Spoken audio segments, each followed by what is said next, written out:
Buenas tardes, hoy empezamos con lo que es bacteriología sistemática. Vamos a estudiar los diferentes géneros de bacterias capaces de causar enfermedades en el ser humano. Dentro de cada género vamos a identificar las especies de importancia clínica y en cada uno de los casos vamos a ir analizando las características del microorganismo, su fisiología, los rasgos estructurales sobresalientes, los factores de virulencia que tenga cada uno de los microorganismos, o sea, qué elementos estructurales y mecanismos permiten el desarrollo de una enfermedad. Todo eso vamos a analizar en lo que es la patogenia, cómo reacciona el sistema inmunológico del ser humano, cuáles son las herramientas que apoyan el diagnóstico, vamos a identificar los antimicrobianos útiles para el tratamiento y vamos además a analizar el entorno epidemiológico. Los integrantes del género Streptococcus se caracterizan por ser cocos gram positivos. Los podemos encontrar agrupados en parejas o en cadenas cortas o largas. La mayoría son anaerobios facultativos. Tienen la capacidad de fermentar hidratos de carbono, por eso que un producto que se halla es el ácido láctico. Son además capnofílicos, o sea que necesitan dióxido de carbono para crecer. La mayoría son exigentes, porque no pueden crecer en medios de cultivo básicos, necesitan medios enriquecidos con sangre o con suero. Una característica bioquímica que permite diferenciar este género del otro de cocos gram positivos, que es el Staphylococcus, es la ausencia de la enzima catalasa. Enzima que tiene la capacidad de desdoblar el peróxido de hidrógeno en agua y oxígeno.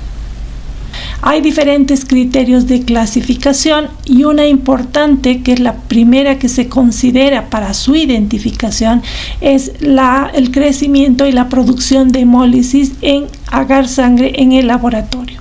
De acuerdo a esta característica podemos diferenciar los alfa, los beta y las bacterias gamma hemolíticas. Son bacterias o cocos alfa hemolíticos, aquellos que producen hemólisis parcial, beta significa hemólisis total y gamma ausencia de hemólisis. Los alfa hemolíticos son aquellos cocos que son capaces de producir una zona verdosa o parda alrededor de las colonias, y eso se debe fundamentalmente a la acción de una enzima que puede actuar sobre la hemoglobina y que va a dar esta característica. Las beta hemolíticas producen una hemólisis total de los glóbulos rojos alrededor de las colonias, por lo tanto se observa un halo, una zona completamente transparente. Y las gamma hemolíticas, cuando no hay hemólisis, no hay modificación alguna del agar sangre. Una vez que se han diferenciado por esta estructura general o básica, se puede hacer la identificación de cada una de las especies analizando diferentes propiedades, como por ejemplo fisiológicas. Se pueden aplicar técnicas para detectar propiedades bioquímicas e incluso para determinar mecanismos de resistencia que pueden ayudar a la identificación. En el grupo de las beta hemolíticas es importante la clasificación de Landsfield. Esta es una clasificación serológica que va a buscar hidratos de carbono específicos que existen en la pared de estas bacterias. Eso significa que cuando se estudiaron y compararon todas las bacterias beta hemolíticas, se encontró que en su pared hay un hidrato de carbono que es diferente y se le asignó una letra, y tenemos por lo tanto bacterias beta hemolíticos con el hidrato de carbono del tipo A, B, C, etcétera, hasta el H o desde el K hasta el U. De todo este grupo, los que tienen importancia en el ser humano son los A, B, o sea, son los tipos A, B, C, F y G. Se puede hacer también una clasificación, por lo tanto, a partir de sus propiedades fisiológicas y bioquímicas. Para poder identificarlas, también se hace una clasificación ecológica y una determinación de la información genética. Muchas veces ha sido difícil o es difícil la identificación de especies en cada uno de estos grupos, y por eso se recurre a otras técnicas que nos ayudan a la diferenciación de especie. Actualmente, para la identificación de género, especie e incluso cepas y tipos de Streptococcus, se están aplicando técnicas de última generación como esta es la técnica de espectrometría de masa conocido como MALDI-TOF. Esta es una técnica que ya está presente hace más de 30 años, sin embargo durante los últimos años han aparecido diferentes plataformas comerciales que han permitido a los microbiólogos acceder más fácilmente y aplicar esta tecnología de forma confiable y específica y rápida a la identificación de bacterias como los estreptococos. Esta técnica permite identificar un microorganismo mediante el análisis de la estructura proteica, principalmente las proteínas ribosómicas. Esto lo hacen porque se crea un espectro de masas que es específico para cada especie. Cada microorganismo presentará siempre una serie de picos que sean característicos en el espectro y esto va a permitir la creación de una base de datos con los espectros de masas que presentan los diferentes microorganismos. Este espectro obtenido para un determinado microorganismo se va a comparar automáticamente con la base de datos y va a dar un resultado que emite junto a un puntaje o un score que permite la diferenciación no solo de género, de especie, sino también de cepas. Esta es una técnica bastante aplicada que ha permitido esa diferenciación de los estreptococos incluso a nivel de cepas de estreptococos. Son varios los estreptococos que tienen importancia médica porque producen enfermedades que pueden ser comunes o que pueden ser de riesgo para el ser humano. Entonces tenemos el nombre de los estreptococcus, tenemos la sustancia específica que podemos diferenciar en el grupo y hemos visto que muchos de los estreptococos tienen un hidrato de carbono específico que se puede diferenciar a nivel de la pared. Pueden dar lugar a un tipo de hemólisis definido cuando crecen en agar sangre. Usualmente tienen un hábitat. Varios sitios anatómicos del ser humano tienen como flora o parte de la microbiota o la flora normal a estreptococos. Y hay algunas características o criterios de laboratorio que nos van a permitir diferenciar. Tenemos que remarcar entre los estreptococos piógenes a estreptococo beta hemolítico del grupo A, que se conoce también como estreptococcus piógenes.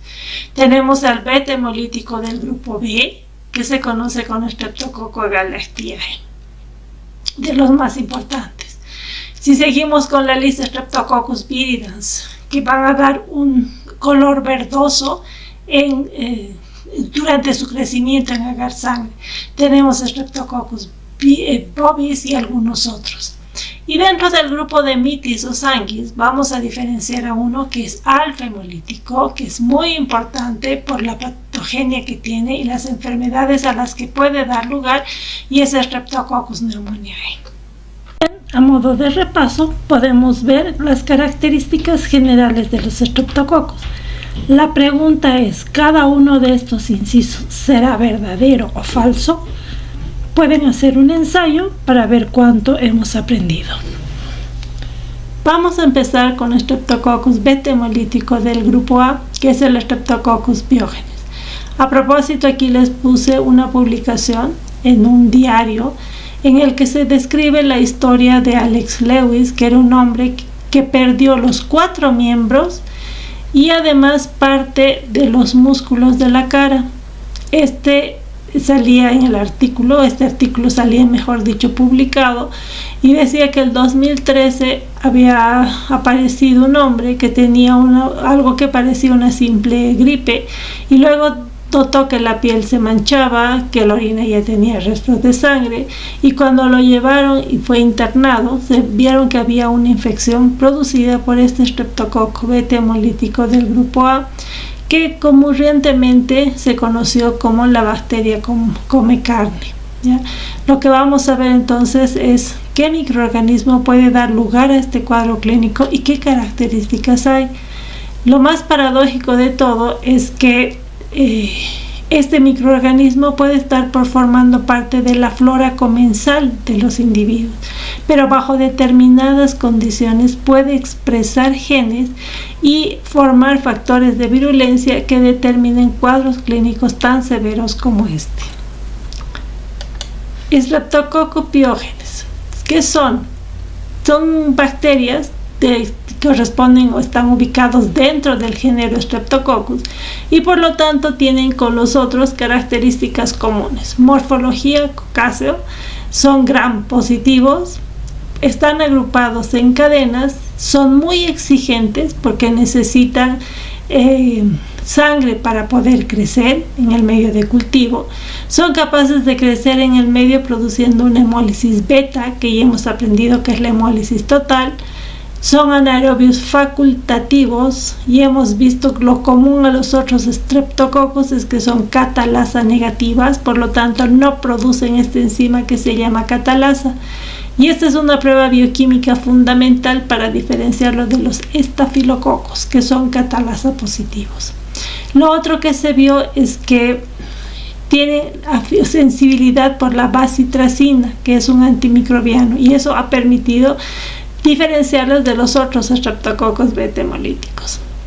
La otra característica que ya hemos mencionado, que tiene un hidrato de carbono de tipo A nivel de la pared, que es un dímero de N-acetilglucosamina y de rhamnosa. Estos son los antígenos específicos de grupo del tipo A, pero también se ha podido clasificar o se han podido clasificar estas bacterias gracias a la presencia de antígenos específicos de tipo. Y eso está dado por las proteínas como la proteína M, que se encuentra ubicada a nivel de, que se la puede ubicar a nivel de la pared de la bacteria. Y se ha visto que hay dos tipos fundamentales que son clase 1 y clase 2 de proteína M. Y esto ha permitido la clasificación en más de 100 serotipos, estando algunos de estos más asociados a enfermedades que otros. Y así pues tenemos una clasificación de acuerdo a la proteína T, que ya vamos a mencionar. Todas estas características se han encontrado que son específicas de Streptococcus pyogenes. Ahora, esta bacteria, ¿dónde habita corrientemente? Puede encontrar en las fauces, a nivel de las vías respiratorias superiores, pero puede producir además una infección. Todo depende de los factores de virulencia que exprese y del estado inmunitario del paciente. Puede llegar a producir una inflamación de la faringe, la faringitis, o puede producir enfermedades más invasivas y terminar en una endocarditis, o una escarlatina, pioderma, o una fasciitis necrotizante, o finalmente llevar a una bacteremia y al síndrome de shock tóxico. Todas estas se consideran como enfermedades supurativas que se dan porque la bacteria interacciona con receptores específicos a nivel de estas regiones y va a dar lugar a una enfermedad. Pero puede ser que estas bacterias induzcan una respuesta inmune que termina siendo dañina para el paciente y se traduce en otras enfermedades que se conocen como las no supurativas. Ahora, uno tiene que preguntarse por qué estas bacterias son capaces de interaccionar con moléculas específicas en el huésped y dar lugar a estas enfermedades. Para eso tenemos que revisar los factores de virulencia que tiene. Eso significa que tenemos que diferenciar o identificar cuáles son esos elementos que están en su estructura que determinan alguna acción dentro de la patogenia o cuáles son los mecanismos que emplea la bacteria para poder ser patógena. Si revisamos los elementos dentro de su estructura, esta es una representación esquemática de un Streptococcus.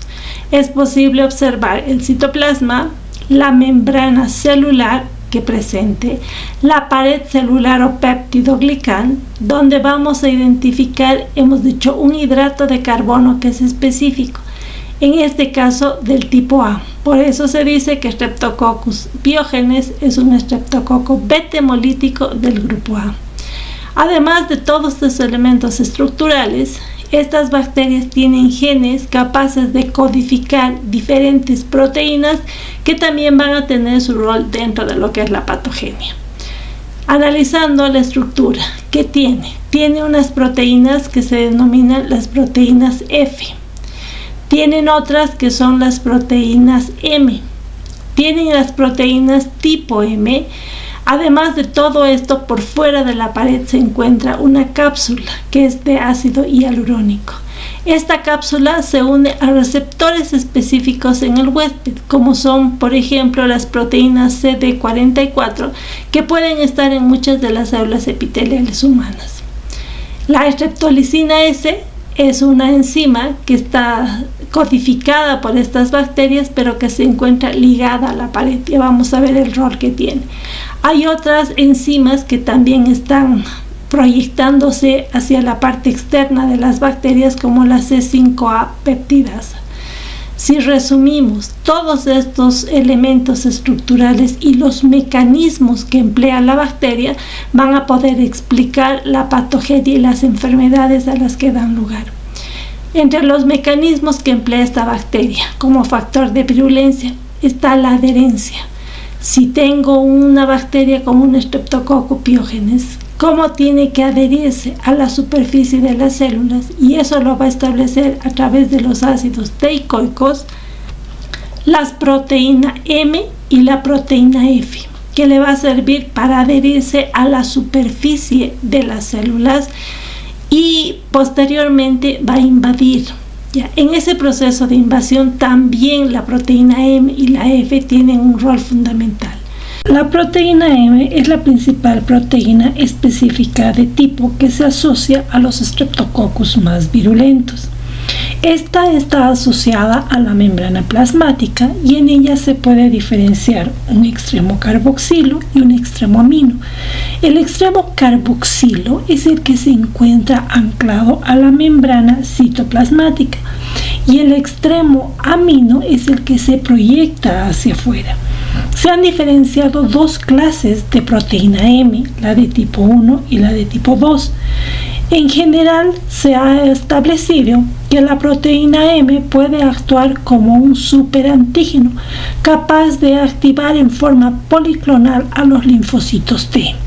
Las proteínas M de clase 1 comparten los antígenos expuestos. En cambio, las de clase 2 carecen de los antígenos expuestos comunes. ¿Qué es lo que se ha encontrado? Que la proteína M de clase 1 es la que está asociada con la producción de fiebre reumática. En cambio, en las otras patologías como las supurativas y la glomerulonefritis no se encuentra una diferenciación entre ambas clases de proteínas. Las proteínas de tipo M están codificadas por varios genes. Se describen más de 20 genes, componen una superfamilia de genes denominadas EMM. Estas proteínas permiten la diferenciación de más de 100 serotipos diferentes de Streptococcus pyogenes. La otra característica de esta bacteria que le permite incluso evadir la respuesta inmune es lo que hemos mencionado, la presencia de una cápsula de ácido hialurónico que presenta homología con el ácido hialurónico que podemos encontrar en las células humanas. Esta cápsula le da una capacidad antifagocitaria, o sea que evita el sistema inmune mediante un proceso de inhibición de la fagocitosis. ¿Ya? Además, ¿qué es lo que hace? Inhibe la opsonización. La proteína M también está implicada en la degradación de C3b, que es un intermediario que se origina por activación de la cascada del complemento y que también es importante para el proceso de fagocitosis. Es posible que la bacteria inhiba la activación del complemento porque se va a producir una unión de la proteína M y del fibrinógeno, lo que va a perjudicar el proceso de respuesta inflamatoria. El otro elemento proteico que se puede encontrar en su estructura es la streptolicina S. Esta es una proteína que puede sintetizarse en presencia de suero, es bastante estable al oxígeno y no es inmunogénica, a diferencia de la otra streptolicina que vamos a mencionar. Su capacidad es el de lisar células sanguíneas, glóbulos rojos, leucocitos, plaquetas, y es parte de la responsable de la beta hemólisis que las bacterias pueden dar lugar en agar sangre. La otra propiedad que se ha encontrado es que tiene la capacidad de destruir los lisosomas, por lo tanto va a afectar a las células o a la naturaleza o a la estabilidad de las células que portan lisosomas.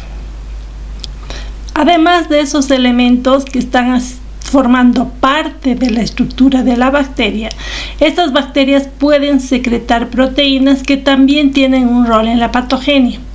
En primer lugar tenemos streptolicina O. Esta es una proteína hemolítica en estado reducido. Es bastante lábil al oxígeno, a diferencia de la streptolicina S. También tiene la capacidad de lisar glóbulos rojos, leucocitos y plaquetas.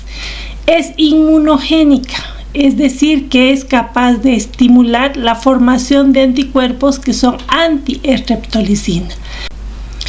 Debemos remarcar que esta streptolicina O se inhibe en forma irreversible por el colesterol de los lípidos cutáneos, y esto es importante en los pacientes que tienen infecciones cutáneas, porque cuando ese es el origen de la infección, ellos no desarrollan anticuerpos anti-streptolicina.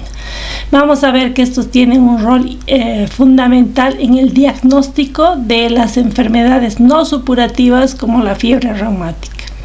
Las otras proteínas son exotoxinas pirógenas. Se han encontrado tipos diferentes en el ser humano importantes, el A, B, C y F. Se ha encontrado que puede estar sintetizada por cepas que están lisogenizadas por virus que portan el material genético que codifica estas exotoxinas. Tienen la capacidad de actuar como superantígenos. Eso significa que pueden activar directamente a los linfocitos T helper. Además, activan a los macrófagos, y eso determina que haya una producción importante de citoquinas que puede terminar patológicamente en shock e insuficiencia multiorgánica. Luego tenemos las streptocinasas, las del tipo A y el B. Su función es el transformar el plasminógeno en plasmina, degradan la fibrina, los fibrinógenos, y el resultado final va a ser que van a lisar todos los coágulos de sangre. Esto que permite que las bacterias dentro de su sitio puedan ser liberadas y dentro del tejido que están produciendo la infección puedan ser liberadas y se diseminen a otros tejidos. También son inmunogénicas, o sea que el ser humano puede formar anticuerpos anti-streptocinasas, y puede utilizarse esta cuantificación o esta detección como parte del diagnóstico de las enfermedades que produce esta bacteria. La desostreptodornasa, que son desoxirribonucleasas, o sea, son enzimas capaces de degradar el ADN. Al hacerlo, son capaces de reducir la viscosidad del absceso, y por lo tanto se puede observar esto macroscópicamente porque son secreciones menos purulentas en comparación a las secreciones que son o material purulento que es formado por la infección con otras bacterias. Induce también a la formación de anticuerpos y también puede ser utilizada como diagnóstico, puede ser utilizada como técnica diagnóstica la detección de los anticuerpos contra estas streptodornasas. La otra enzima que se ha identificado, la hialuronidasa, desdobla el ácido hialurónico, y al hacerlo también favorece la diseminación del microorganismo. La faringitis. La faringitis es la infección más frecuente que produce esta bacteria. Este Streptococcus puede adherirse al epitelio faríngeo por medio de fimbrias superficiales que están cubiertas del ácido teicoico, pero también a través del ácido hialurónico de las cepas que están encapsuladas. Una vez que se ha unido, va a determinar un proceso inflamatorio severo, de manera que aparece una faringe de aspecto eritematoso exudativo, suele ir acompañado con linfadenopatía cervical. Tiene importancia clínica más en un cierto grupo etario, en niños entre los 5 y 15 años, y las personas pueden infectarse porque lo hacen a través de las gotitas respiratorias. Esta bacteria afecta básicamente la zona alta de las vías respiratorias, pero no suele comprometer los pulmones. La escarlatina es la complicación de la faringitis estreptocócica. Este tipo de enfermedad está dada por bacterias lisogenizadas por un bacteriófago capaz de producir o de estimular la producción de la exotoxina pirógena. Y se manifiesta como un exantema eritematoso difuso, suele aparecer en el tronco y después de unas 24 horas se propaga a las extremidades. Este exantema no se presenta en la región peribucal y a eso es lo que se le llama la palidez peribucal. Ni en las palmas de las manos ni las plantas de los pies. En cuanto a la lengua, esta puede presentarse inicialmente cubierta por un exudado blanco y amarillento y después se descama y se va a revelar una superficie roja. Esto es lo que se conoce como la lengua aframbuesada. Este exantema dura alrededor de 5 a 7 días y luego desaparece porque hay una descamación de la capa cutánea superficial. Otra enfermedad producida por esta bacteria, pioderma, es una infección localizada y purulenta, pero de las capas superficiales de la piel. Generalmente se da cuando la bacteria entra a través de lesiones de la piel, origina vesículas que posteriormente pasan a pústulas, terminan rompiéndose y generan costras. Suele ir asociada a hipertrofia de ganglios linfáticos regionales y rara vez es el origen de una complicación como la fiebre reumática, más bien antecede o precede a lo que es la otra complicación que es la glomerulonefritis. Los signos de infección generalizada o sistémica en estos casos son muy raros, pero la infección puede diseminarse debido al rascado de este tipo de lesiones. La erisipela ya es una afección aguda de la piel, se puede manifestar como un edema engrosado y masivo, se presenta una diferenciación de la piel que está dañada o afectada porque típicamente está sobreelevada y se distingue claramente de todas las zonas que no están afectadas. Suele ir acompañada de dolor, inflamación, linfadenomegalia y signos ya sistémicos, como por ejemplo puede presentarse escalofríos, fiebre o leucocitosis. Afecta fundamentalmente a niños pequeños y ancianos y va precedida de una infección respiratoria o cutánea por la bacteria Streptococcus pyogenes. La celulitis es una infección aguda de la piel, pero que ya afecta a tejido subcutáneo. Usualmente se da por el ingreso de esta bacteria a través de lesiones como quemaduras, heridas o por algún mecanismo traumático. En este caso, cuando se da la celulitis, es muy difícil diferenciar el tejido que esté infectado del tejido que es sano. Pero lo mismo que sucedía con la erisipela, es importante mencionar que es una infección local, pero además puede ir acompañado de signos o síntomas sistémicos. Una de las complicaciones más severas es la fascitis necrosante. Esta se conoce también como la gangrena estreptocócica. Esta es una infección que se desarrolla en la zona profunda del tejido subcutáneo y se extiende rápidamente a través de los planos de la fascia y se caracteriza porque se da una destrucción masiva de gran cantidad de los músculos y del tejido adiposo. Hay necrosis, hay síntomas sistémicos, una falla multiorgánica que lleva finalmente a la muerte del paciente. Este es el cuadro clínico que determina la necrosis de tejido extenso que al final termina por conducir a una amputación como la única medida de tratamiento. El síndrome de shock tóxico. Estas bacterias pueden terminar en el torrente sanguíneo, producen una bacteremia y pueden llevar a un cuadro mortal que es el síndrome de shock tóxico. Generalmente se ha visto que estos pacientes inician con una infección de los tejidos blandos, después de un traumatismo, hay inflamación, dolor, fiebre, malestar, náuseas y vómitos, que va precedida a una posterior insuficiencia respiratoria y multiorgánica. Se ha encontrado que son varios los factores de virulencia asociados con este cuadro clínico. Entre ellos tenemos algunos tipos de Streptococcus pyogenes o cepas de Streptococcus pyogenes que tienen un tipo determinado o un serotipo determinado de proteína M. Y además muchos de ellos tienen una cápsula de ácido hialurónico importante que le permitiría evadir la fagocitosis. La producción de exotoxinas pirógenas también es esencial y se ha visto que es la otra característica de las bacterias que producen este cuadro.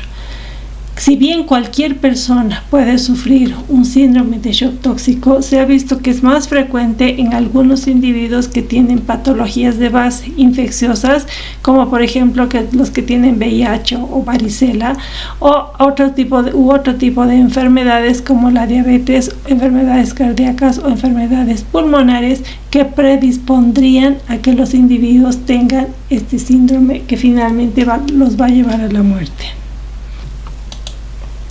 Otras patologías que se han asociado a la invasión por este tipo de bacterias: endocarditis aguda, subaguda, y hemos mencionado la bacteremia, una septicemia o la fiebre puerperal después del parto. Todas las que acabamos de mencionar son enfermedades supurativas. Sin embargo, esta bacteria también se ha asociado con enfermedades no supurativas. Y esas serían dos fundamentalmente: la glomerulonefritis aguda y la fiebre reumática. La glomerulonefritis aguda generalmente va a aparecer después de un mes de una infección previa cutánea o una faringitis por estreptococo piógenos del grupo A. Se produce una inflamación aguda de los glomérulos renales que va a ir acompañado con edema, hipertensión, hematuria y proteinuria.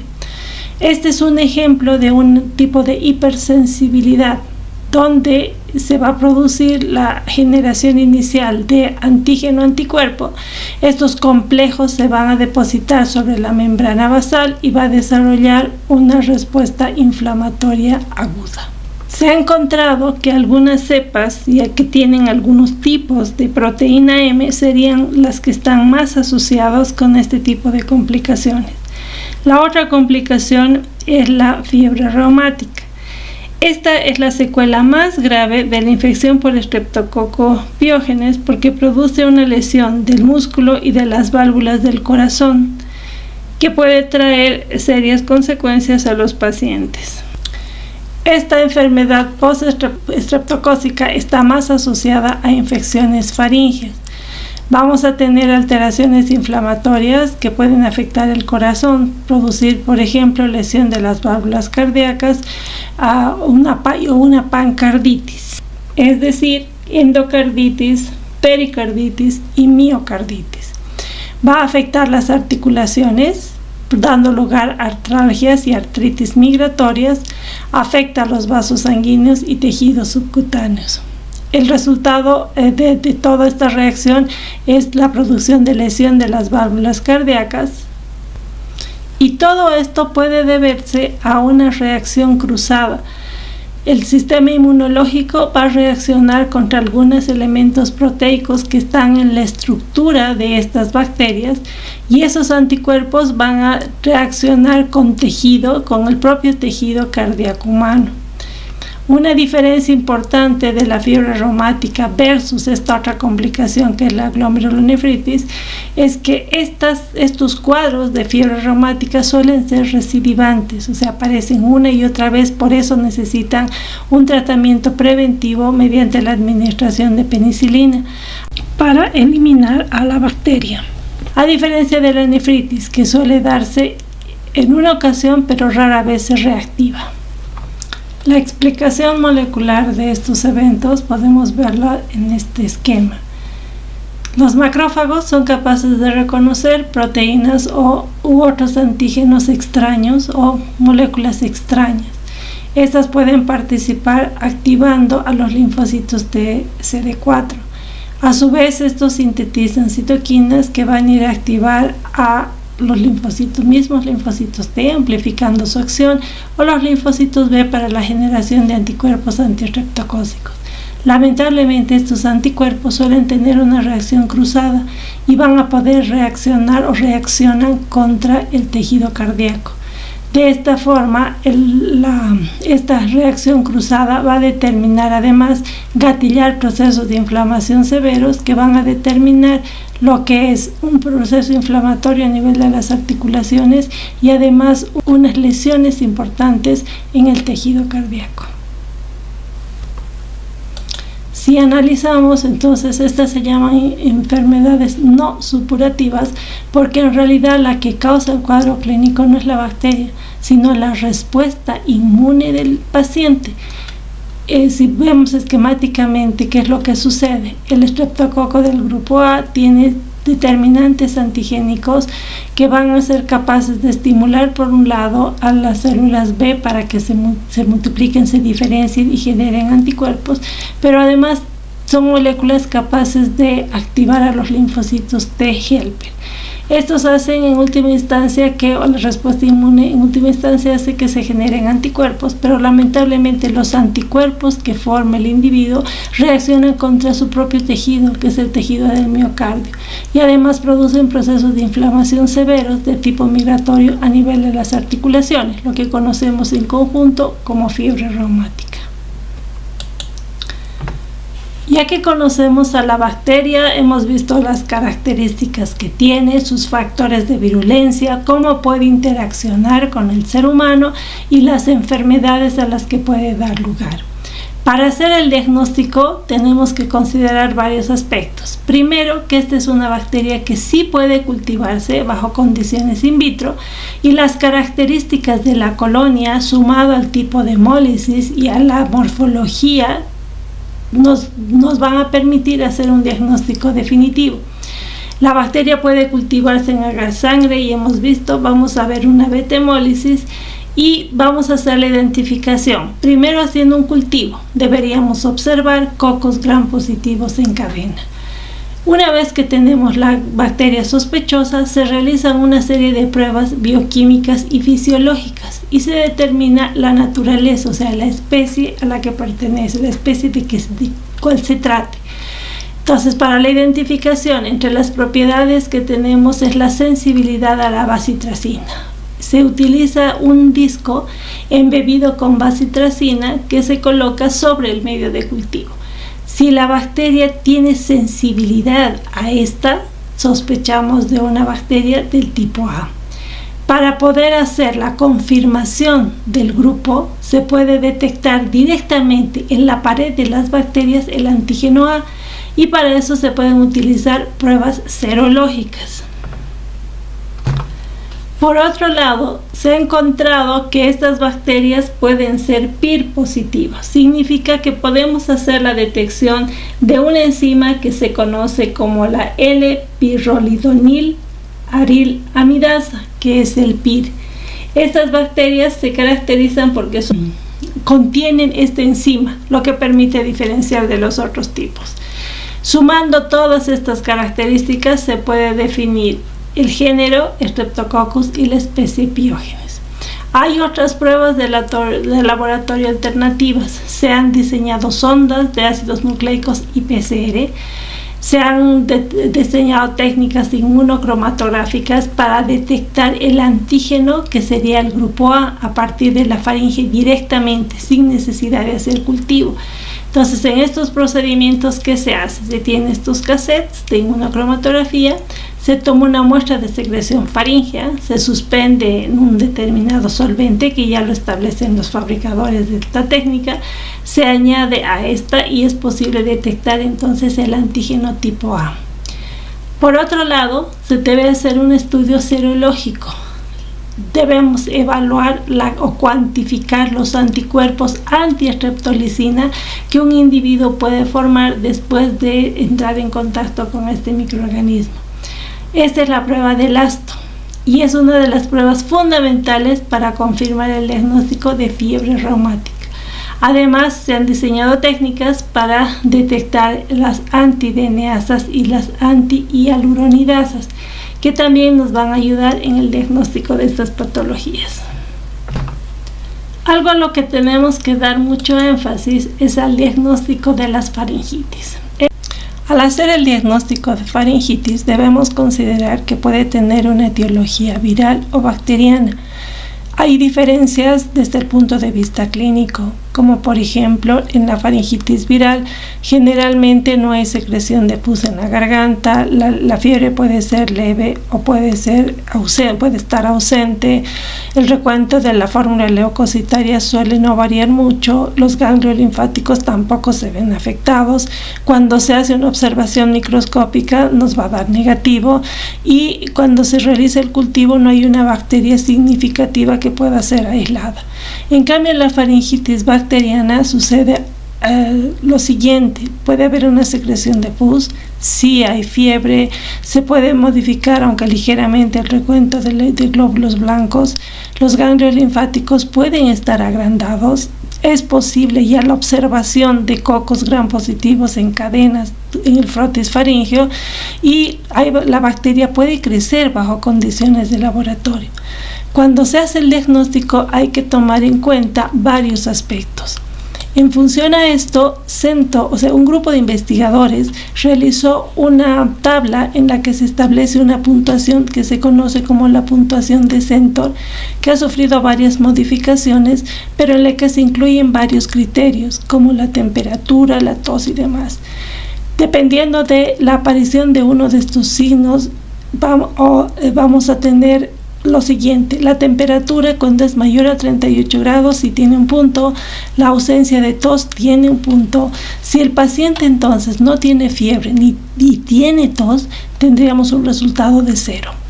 Los ganglios cervicales, si se encuentran dolorosos, si hay inflamación, también indica punto, inflamación o exudados de amígdalas. La afectación del grupo etario, si el paciente está comprendido entre 3 a 14 años, también se incluye un punto, y a medida que aumenta la edad vamos a tener menor probabilidad, por lo tanto 0 o incluso hay que restarle un punto.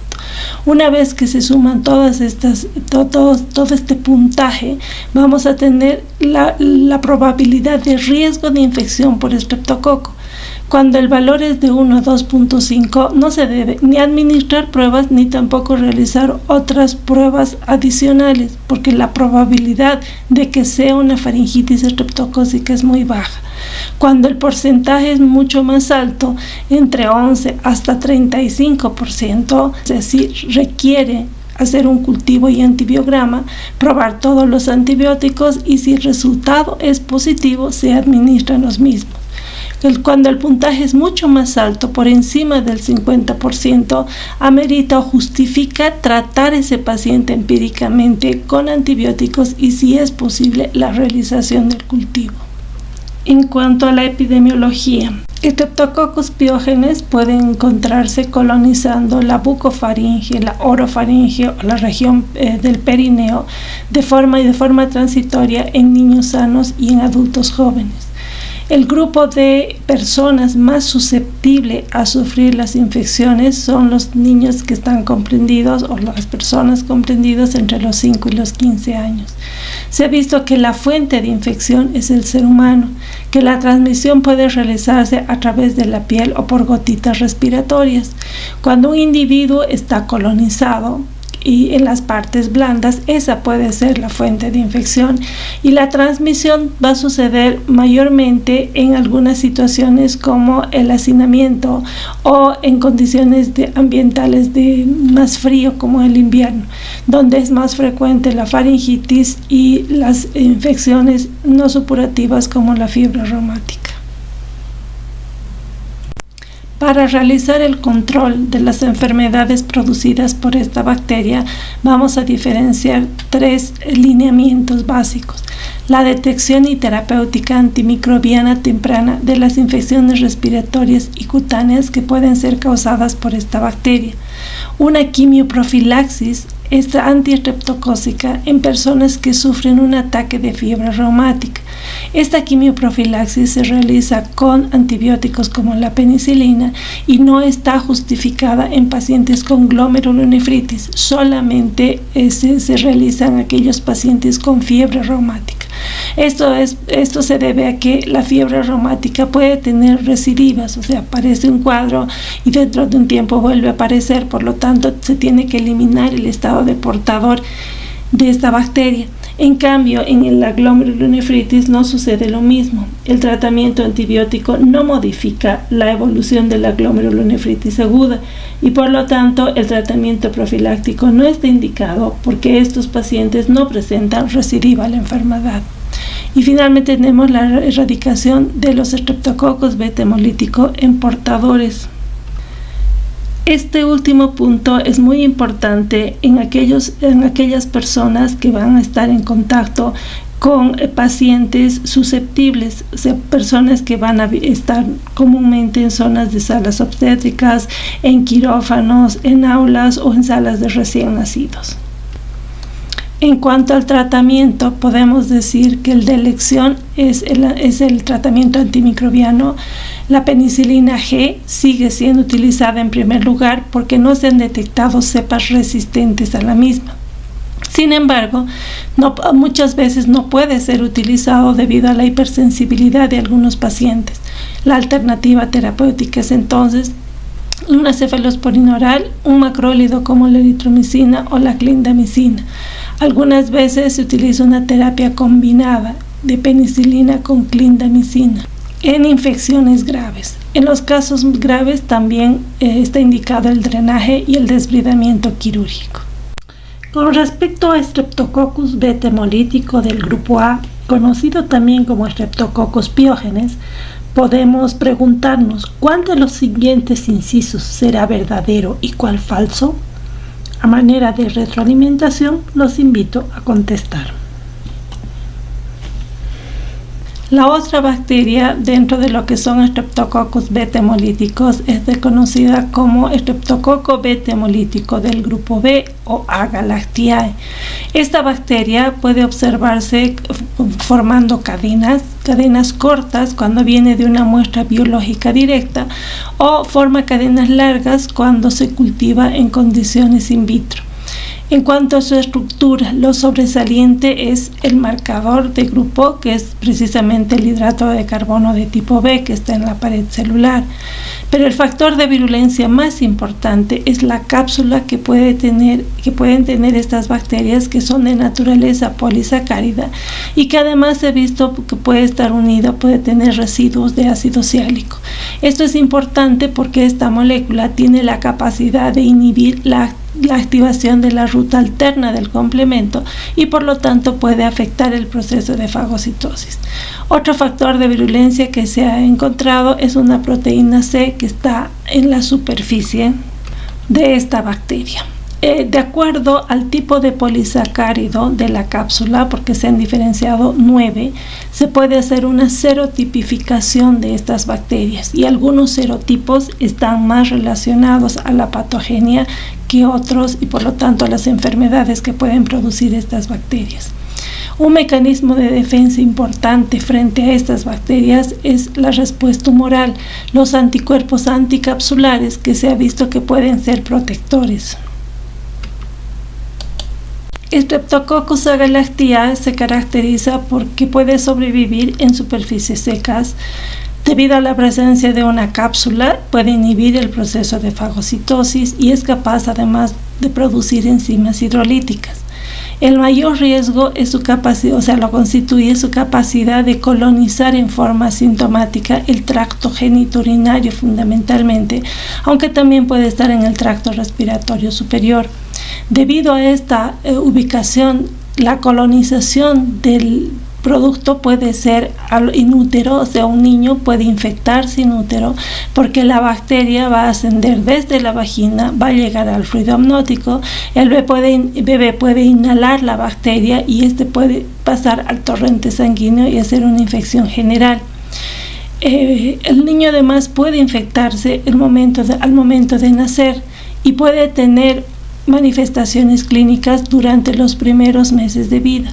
Puede causar neumonía, luego una septicemia, puede llegar al sistema nervioso central y producir meningitis en los recién nacidos.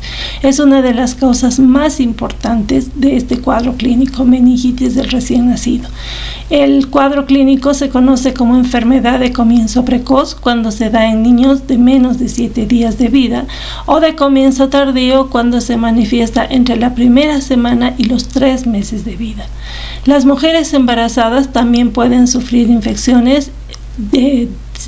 urinarias, amnionitis, endometritis, infección de tejidos blandos como las heridas. Es menos frecuente encontrar como agente etiológico de infecciones en hombres y mujeres que no estén embarazadas, aunque se han descrito casos de bacteremia, neumonía, infecciones articulares, óseas, infecciones de piel y de tejidos blandos. El tratamiento de elección igual que el estreptococo beta hemolítico del grupo A, es la penicilina G, muchas veces combinadas con aminoglucósidos. Y las alternativas son las cefalosporinas o la vancomicina. Algo que es importante como medida de prevención para evitar la infección del recién nacido es que las mujeres que están colonizadas con esta bacteria reciban la penicilina G o la ampicilina intravenosa antes y durante el parto. Para el diagnóstico de Streptococcus agalactiae se cuentan con diferentes técnicas. Una de ellas es la técnica de PCR, que ha sido aprobado por la FDA para la identificación de esta bacteria a partir de muestras de frotis rectales y vaginales. Sin embargo, se ha visto que tiene problemas en lo que es la sensibilidad y se recurre usualmente al cultivo. El cultivo se realiza en condiciones in vitro, se utilizan algunos medios de cultivo para enriquecer y se termina realizando la identificación en agar sangre. Para identificar la bacteria se van a considerar aspectos como características de la colonia, su capacidad de dar lugar a la hemólisis beta, la presencia de del hidrato de carbono de tipo B, que permite la identificación del grupo, y eso se puede hacer mediante reacciones serológicas a partir de las colonias. Hay otras pruebas que también confirman la identificación de esta bacteria, como son resistentes a la bacitracina, van a producir la hidrólisis del hiporato y se presentan como positivos en la prueba de campo. La prueba de campo es una prueba de sinergia de hemólisis. Para ello se hace interaccionar Staphylococcus aureus con este Streptococcus, o sea, se siembra Staphylococcus aureus y en forma perpendicular se siembran las muestras sospechosas de ser Streptococcus agalactiae, y en caso positivo hay una sinergia de la hemólisis producida por ambas bacterias y se produce este fenómeno que se llama, o sea, que tiene la apariencia de una punta de una flecha, lo que nos indicaría que es un test de CAM positivo. Y con relación a Streptococcus agalactiae, ¿cuál de los siguientes incisos será verdadero y cuál será falso? Streptococcus viridans. Hemos observado que estos en el agar sangre van a dar una hemólisis verdosa. Se dice que es una hemólisis parcial o es la acción de algunas enzimas que produce sobre la hemoglobina, que es parte de la constitución de este agar. Entre ellas podemos diferenciar a Anginosus, Mitis, Mutas, Salivarius y Bovis. Lo más importante de este grupo de bacterias es que son miembros de la flora normal. Están en vías respiratorias superiores, en el orofaringe, aparato digestivo y vía genitourinaria. Pueden producir diferentes patologías, o sea, lo que se conoce como una infección de origen endógeno. Entre ellas tenemos la endocarditis aguda y subaguda. El tratamiento es con penicilina, muchas veces combinado con aminoglucósidos, y en casos más graves es posible recurrir a cefalosporinas de amplio espectro e incluso la vancomicina. La otra bacteria con importancia clínica es Streptococcus pneumoniae. Esta sirvió de base en los experimentos, o fue el modelo en los experimentos de Griffith, en el que se demostró la transformación, o sea, la capacidad de una bacteria de captar el material genético libre a partir de otra. Y si recuerdan, en el experimento de Griffith se hace una diferenciación entre las cepas que no tienen cápsula versus las que tienen. Y en conclusión, las cepas son virulentas cuando tienen la cápsula y son capaces de producir la muerte del ratón, que es el animal de experimentación, en comparación con las cepas que no tienen la cápsula. Este fue también uno de los modelos que permitió probar que la cápsula es uno de los factores de virulencia más importantes de esta bacteria. El Streptococcus pneumoniae se presenta como un diplococo gram positivo, es catalasa negativo, al igual que todos los otros Streptococcus, pero una característica morfológica que ayuda a su diferenciación en una tinción de Gram es que son lanceolados. Se dice que tiene la forma de la punta de una flecha o de la llama de una vela. Entonces sí son cocos, pero no son completamente esféricos. Y suelen estar dispuestos en parejas y formando muchas veces cadenas cortas. Su característica diferencial es que producen una alfa-hemólisis en los cultivos de agar sangre, se consideran anaerobios facultativos, tienen una capacidad de autolizarse, ya debido a la presencia de una enzima autolítica en su pared celular, y el reservorio son las vías respiratorias de humanos. De 5 a 40% de los humanos tienen como parte de su flora comensal a Streptococcus pneumoniae. Una de las características o factores de virulencia más importantes, y hemos mencionado, es la cápsula de naturaleza polisacárida, pero hay variaciones en el tipo de cápsula y esto ha permitido la tipificación. Hoy en día se han descrito más de 90 tipos diferentes, lo que permite la diferenciación en más de 94 serotipos. Estos polisacáridos capsulares son solubles y dentro de los tipos, aproximadamente 12 de ellos son responsables de más del 80% de las infecciones neumocócicas invasoras. Streptococcus pneumoniae puede colonizar la bucofaringe y a partir de la bucofaringe puede diseminarse.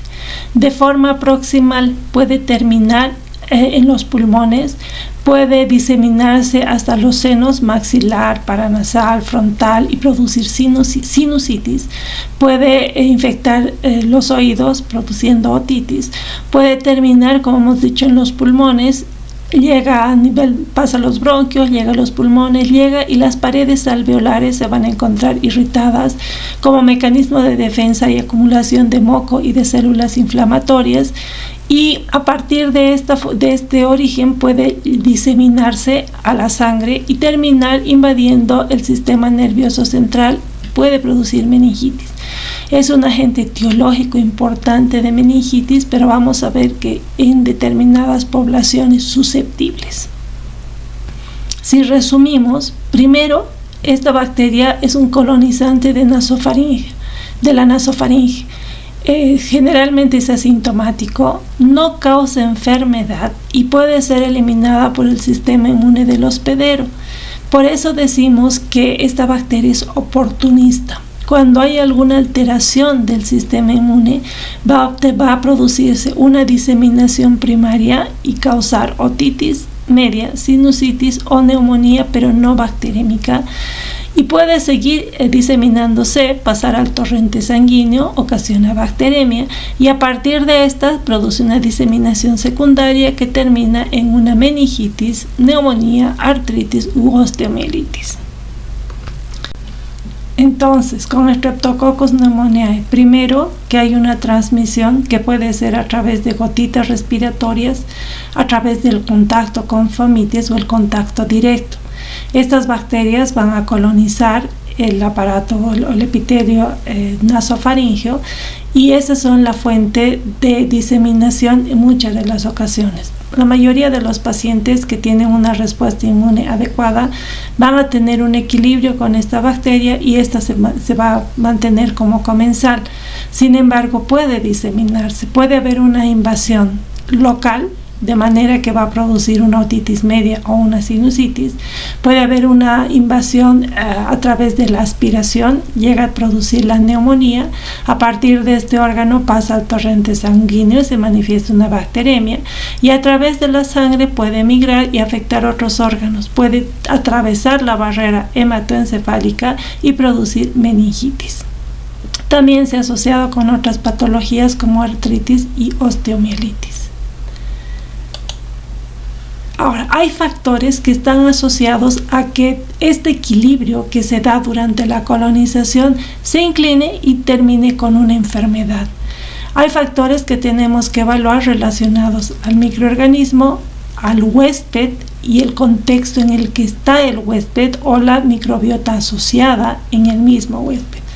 Los factores de virulencia de neumococo son importantes, aunque no se ha visto que sean grandes productores de enzimas o toxinas, como ya vamos a ver. Sin embargo, tiene algunos elementos que hacen que se rompa este equilibrio. Hay una variabilidad genotípica y también fenotípica. Las barreras biológicas son fundamentales, el estado inmune del paciente, su inmunidad innata, su inmunidad adaptativa y algunos otros factores de riesgo asociados, como por ejemplo enfermedades inmunosupresoras que van a favorecer el estado de patógeno del microorganismo. Las coinfecciones, la microbiota que está acompañando a esta bacteria en los sitios anatómicos, el hacinamiento, o sea, la presencia de personas que están reunidas en pequeños espacios, como por ejemplo en las guarderías, en los recintos militares y otros, que predisponen a la transmisibilidad y por lo tanto la aparición de cuadros clínicos. Y hay algunos otros factores predisponentes, como por ejemplo administración de fármacos, el tabaquismo, etc. Si revisamos los factores de virulencia de esta bacteria, el factor de virulencia más importante primero es su capacidad de adherencia, lo que logra la colonización, porque es a partir de este sitio de donde están colonizando que puede invadir y puede diseminar. Uno de los factores, o el otro factor de virulencia estructural fundamental es la cápsula que tiene. La cápsula es inmunogénica, gracias a esta han podido serotipificarse más de 95 variedades o serotipos de esta bacteria, y esto va a determinar la capacidad también invasiva porque va de lo que es la fagocitosis. Además, se ha identificado que puede haber un switching capsular, o sea que puede cambiar el tipo de cápsula de la bacteria, aunque se han encontrado también que cepas de Streptococcus pneumoniae no capsulados pueden llegar a producir patologías por invasión local, como por ejemplo la conjuntivitis o la otitis media aguda. Seguimos con los factores de virulencia de esta bacteria. Vemos que es fundamental su capacidad de adherencia por adhesinas a la superficie. Esto permite la colonización y a partir de este sitio anatómico la migración. A nivel de las mucosas puede sintetizar IgA proteasas que van a hidrolizar estos anticuerpos y van a impedir su defensa a este nivel. La neumolicina secretada por esta bacteria puede crear poros en las membranas celulares, va a destruir el epitelio ciliado y puede destruir también las células fagocíticas. Tiene la capacidad de inhibir la actividad oxidativa fagocítica y es la que degrada la hemoglobina y genera ese producto verde que es factible de ser visto en los cultivos, es lo que llamábamos la alfa-hemólisis.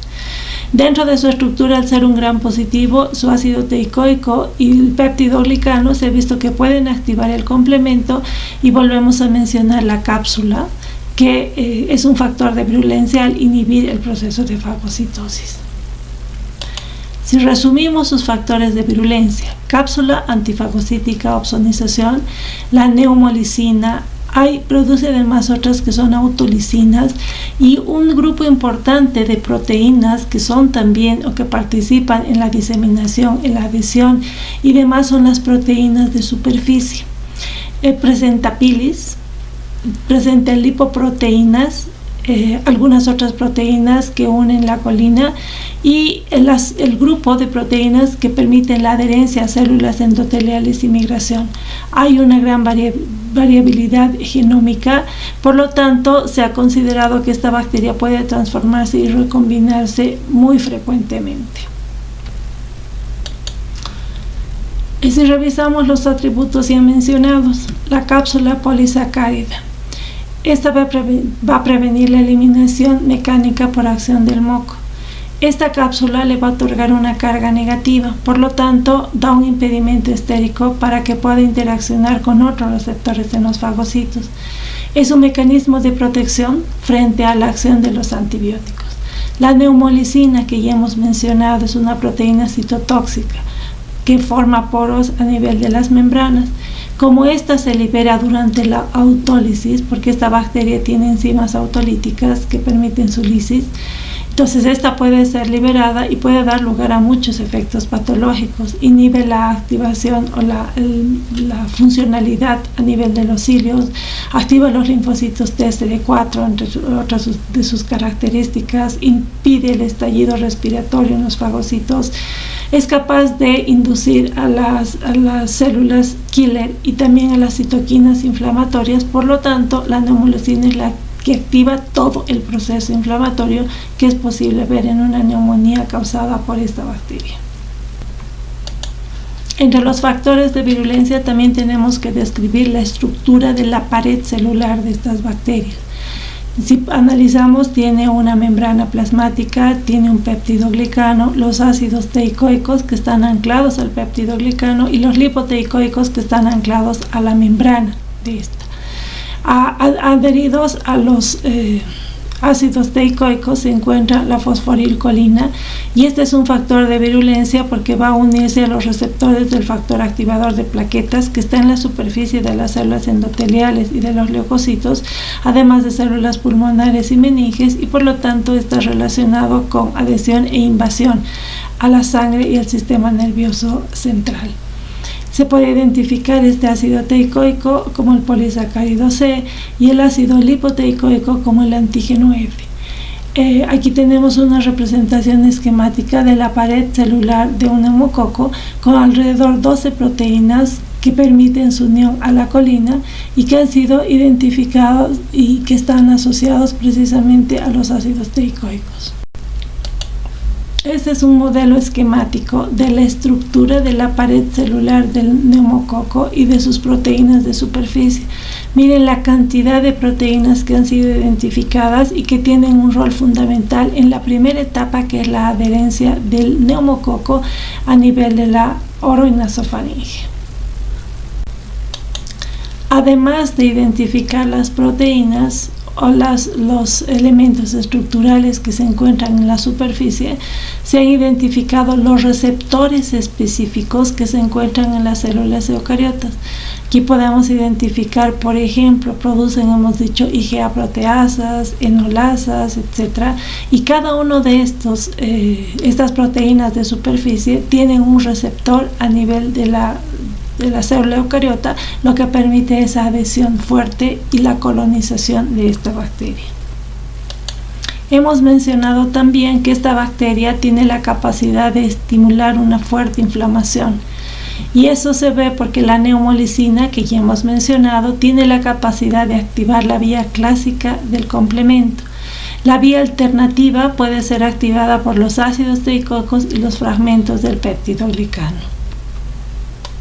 Se han elaborado además modelos de cómo el neumococo puede migrar a través de las células epiteliales y puede llegar al torrente sanguíneo, y a partir de eso de ese sitio, o sea, a través de la sangre, puede diseminarse.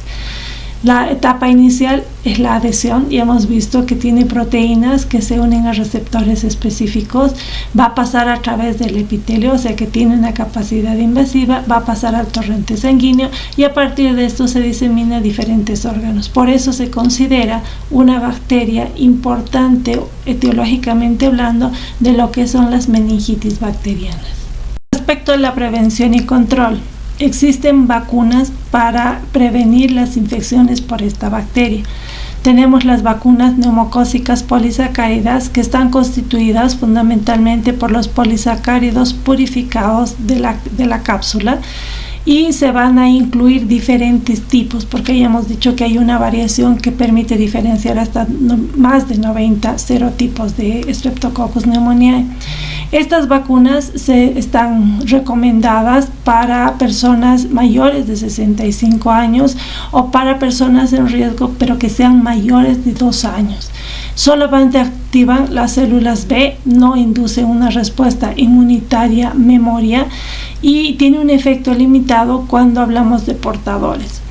El otro tipo de vacunas son las neumocócicas conjugadas, que son los polisacáridos unidos covalentemente a una proteína transportadora. Tiene una mejor capacidad inmunogénica, activa tanto células B como células T, por lo tanto induce una memoria inmunitaria. Está indicada para niños menores de 2 años y sí es útil para la eliminación del estado de portador. En pacientes en riesgo es posible la quimioprofilaxis con penicilina. En cuanto al tratamiento, están indicados los antibacterianos específicos para esta bacteria. En primer lugar, la penicilina, si es que la bacteria presenta sensibilidad. Alternativas, las cefalosporinas, macrólidos como la eritromicina, otros antimicrobianos como el cloranfenicol o la vancomicina. El problema es que esta bacteria sí ha presentado resistencia a los antimicrobianos, alta frente a la penicilina, en menor grado, pero también a la eritromicina, la tetraciclina e incluso las cefalosporinas de amplio espectro como la ceftriaxona. En muchos de los casos está indicada la administración de vancomicina y a veces en combinación con la ceftriaxona. En cuanto a las características epidemiológicas, hemos visto que hay personas que pueden ser portadores y puede haber una incidencia importante de portadores. Los portadores van a contener o van a llevar a la bacteria a nivel de la naso y orofaringe, y a partir de este sitio anatómico pueden diseminarse y producir lo que son las infecciones endógenas. Lo que es muy importante son los factores predisponentes, y hay una distribución de los diferentes serotipos a nivel mundial, cosa que ya ha sido identificada. Las enfermedades más frecuentes se dan durante los meses fríos. Podemos diferenciar a grandes rasgos entonces factores macroambientales y microambientales. Los macroambientales ya hemos visto, el hacinamiento es un factor predisponente, guarderías, residencias, recintos militares y otros. El humo de tabaco también es un factor predisponente, lo mismo que el frío durante los meses de invierno. Entre los microambientales hemos mencionado las coinfecciones. Son fundamentales porque se ha visto que estas suelen ser complicaciones luego de procesos respiratorios causados por virus. La microbiota acompañante también va a determinar si hay o no una enfermedad producida por esta bacteria. Las enfermedades producidas por esta bacteria muchas veces son resultado de una sobreinfección luego de que haya una previa infección o una coinfección con virus respiratorios. Cuando un virus respiratorio como el virus de la influenza se adhiere al epitelio, hay un daño epitelial. Se va a producir un daño tal que va a haber una exposición a los receptores específicos, receptores que van a ser reconocidos por estos que son los Streptococcus pneumoniae, que empiezan por adherirse y empiezan a migrar a lo que es el torrente sanguíneo. Por otro lado, hay una amplificación de la respuesta inflamatoria porque hay una coinfección entre el virus y la bacteria. Si hay una respuesta inmune deficiente y hay un daño tisular, al final termina con un daño epitelial endotelial, una invasión masiva tisular, y a través del torrente sanguíneo se van a afectar otros órganos tal como los que hemos visto. En resumen, podemos decir que Streptococcus pneumoniae presenta las siguientes características. Patógeno oportunista. La invasión y la diseminación es un proceso multifactorial. Va a depender del microorganismo, va a depender de las condiciones del huésped y de las condiciones micro y macroambientales. La capacidad de invasión es variable, va a depender del serotipo que está en función al tipo de cápsula que tienen estas bacterias. Se han utilizado diferentes vacunas para prevenirlas, pero la vacuna conjugada es la que ha reducido de forma efectiva la incidencia. La emergencia de los serotipos que no son vacunales y la evasión de los clones exitosos por intercambio capsular pueden reducir la efectividad de la vacuna. Y es fundamental la vigilancia epidemiológica, el desarrollo de nuevas vacunas con más polisacáridos o vacunas conjugadas con otras proteínas que puedan prevenir la enfermedad neumocócica en un futuro. Para el diagnóstico tenemos diferentes técnicas. Por un lado está la microscopía. Se puede realizar una tinción de Gram y la morfología característica, la forma de agrupación nos van a permitir diferenciar este tipo de bacterias. Y hemos mencionado que no son completamente esféricas, tienen una forma más lanceolada, están como diplococos y pueden formar cadenitas. Para ello es importante obtener una muestra que sea adecuada. Se ha intentado y se puede realizar también la observación a través de biopsias pulmonares. Existe otra prueba que es la prueba de Kellum, que es una prueba de hinchazón de la cápsula. Para esto se utiliza anticuerpos monoclonales específicos contra la cápsula que van a permitir esta ampliación de la imagen de la cápsula que hace evidente ese factor de virulencia muy relacionado con la bacteria.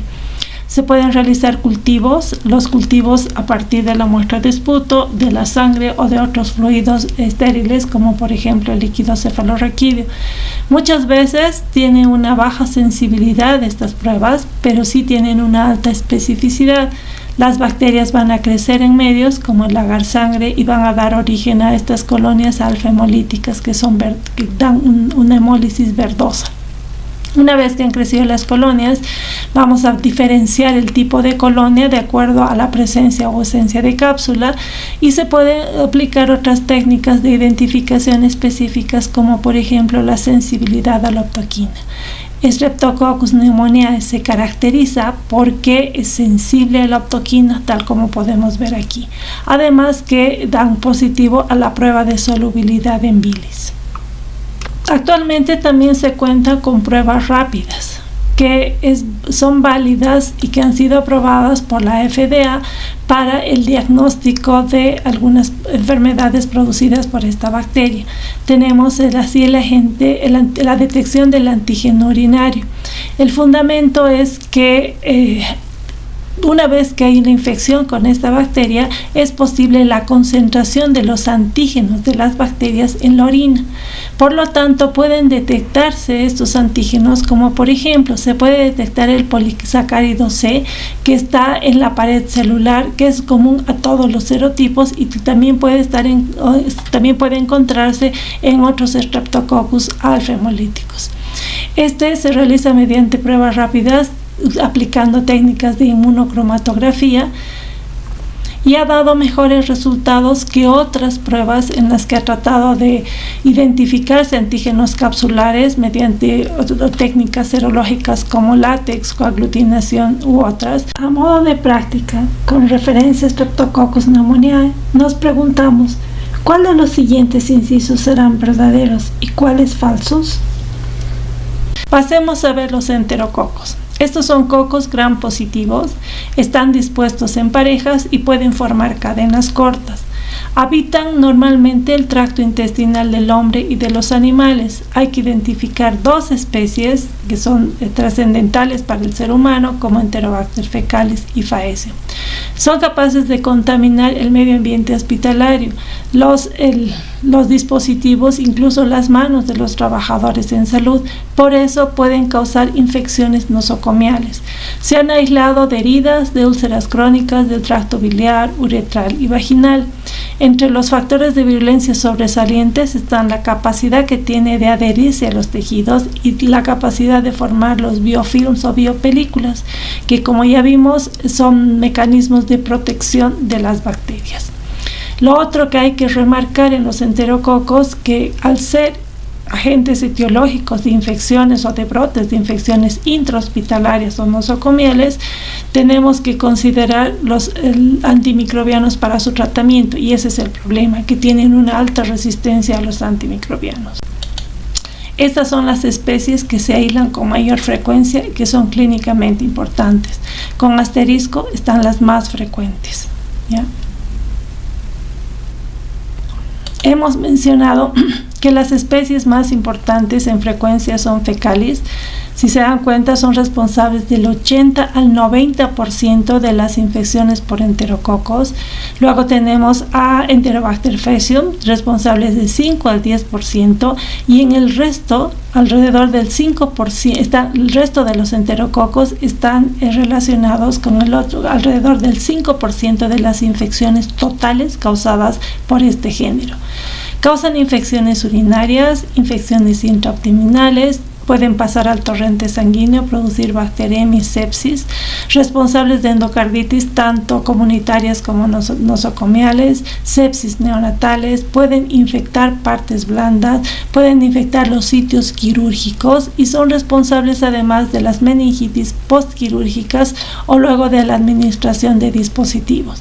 Son por lo tanto predisponentes la presencia de catéteres, de sondas, el estadio prolongado en los centros de atención en salud y el tratamiento prolongado además con antibiótico-terapia de amplio espectro. Uno de los problemas más importantes en las infecciones por enterococos es la dificultad en el tratamiento. Estas bacterias tienen una alta resistencia intrínseca y también adquirida.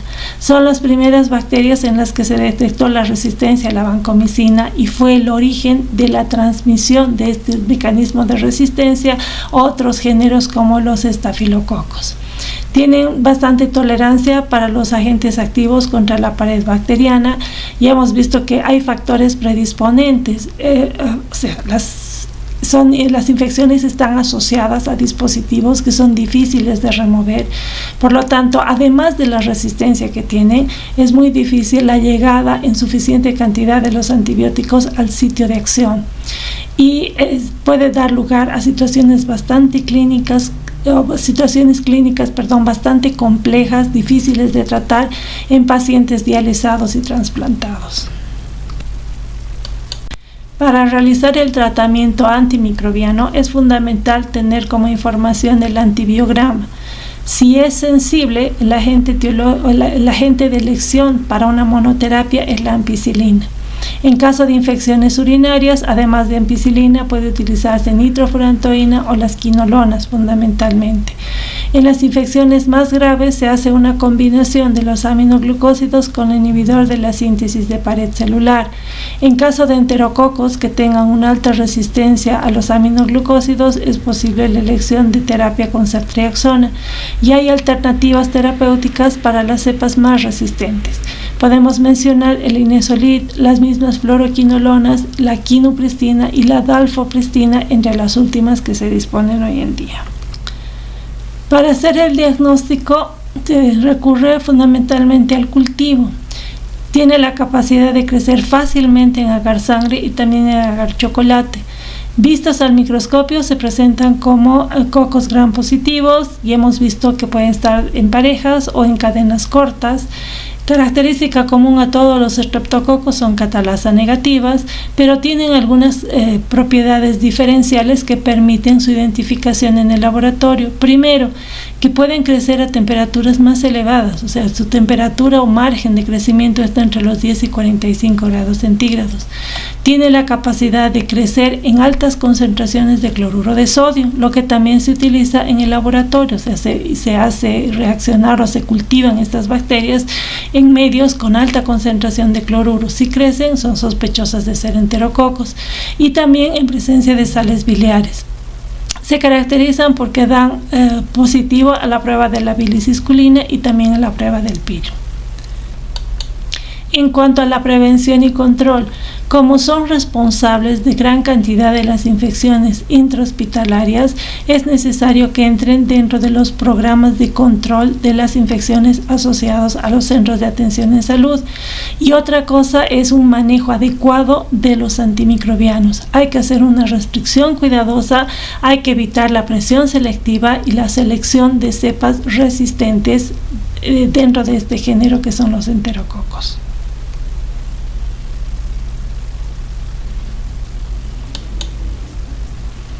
Eso sería todo. Buenas tardes.